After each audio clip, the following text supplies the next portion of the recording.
So, ngayon nga, hello guys. So, ngayon, meron akong mga tirang sa ref kasi naglinis ako. May mga tirang gista, may tirang condensed milk. So, I prepare na gawin ko na lang siyang ice cream cake. Pero Oreo siya kasi yun lang available ko.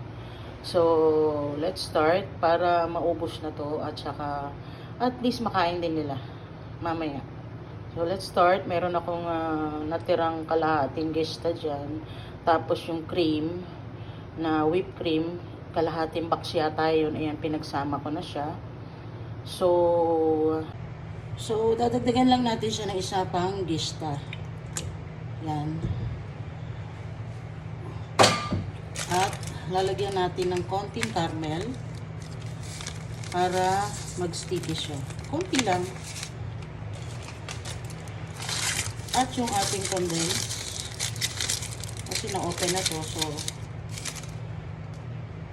lagyan natin siya ng condense. Ayan. Kasi yung mga bata, mahilig lang silang mag-open pero hindi inuubos. Sayang. Ang mahal ng agrad ngayon. Sa bagay, hindi nila nararamdaman dahil hindi sila bumibili. So, paikot lang natin siya dito sa machine. Yan.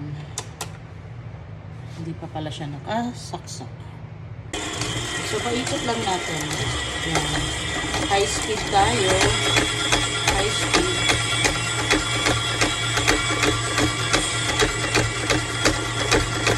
Ito natin ang konting caramel. So, high speed lang.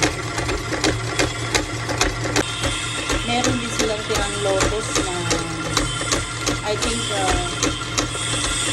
dinurog nila tapos lagyan ng butter. So, isasama na natin siya. Ito ang gagawin natin base. Tapos nun, i-on top natin yung oil. Tapos nun, lalagyan natin ng cream. So, let's wait. Let's see kung nag-work out na. So, guys, ayan na siya. So, ilagay muna natin siya sa freezer. Mamaya, imimix ulit natin siya after mga 30 minutes. So, takpan natin siya ng foil at ilalagay natin siya sa freezer ng 30 minutes bago natin paikutin ulit sa machine. So, guys, inilagay na natin yung melted na chocolate. So, imimix natin siya dyan. Sama-sama sila. Ayan.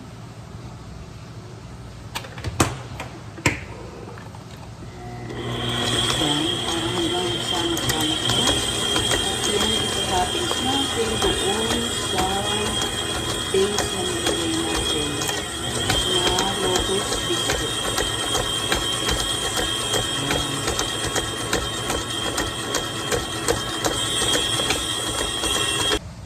So guys, ilalagay natin ito siya dito. Ito yun. Ano to?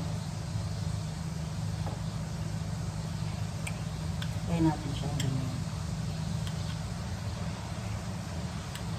Yan ang pinaka-base natin.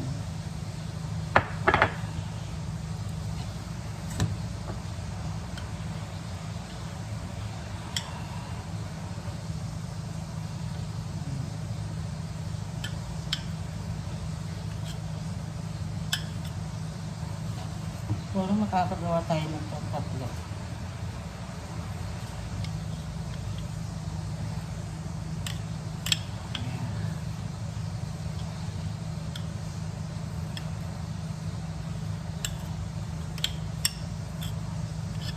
Lagay natin siya.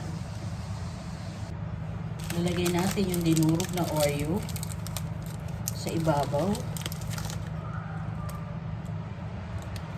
Ayan, ganyan. Tansyahin lang natin. Kasi tatlo lang na.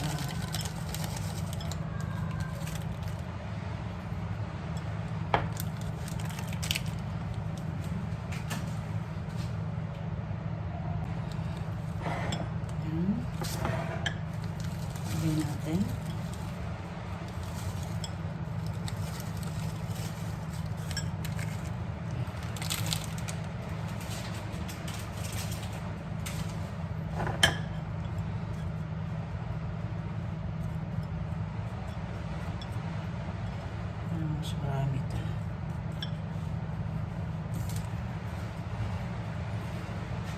Ayan. At tapos, ilalagay natin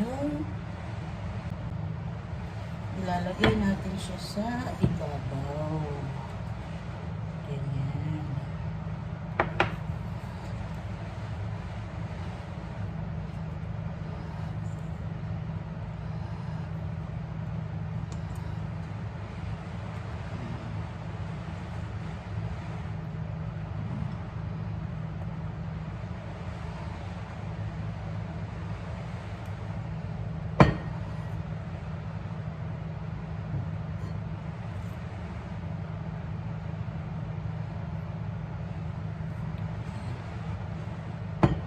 Ganyan lang guys.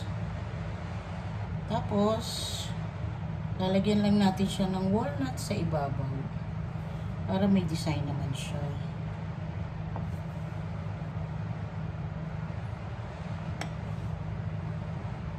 At tapos, ilalagay natin siya sa freezer.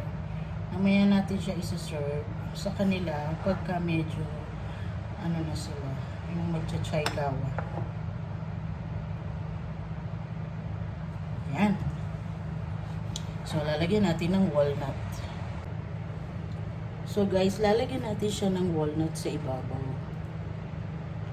Yan. Ganyan lang. Diniktik ko lang yung walnut para lang may decide siya.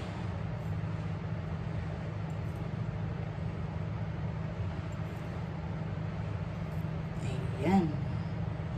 And, ilalagay natin siya sa freezer. Serve natin sa kanila mamaya bago sila pagkatapos nilang kumain. At ayan ang ating finished product ng peanut butter with Oreo ice cream cake.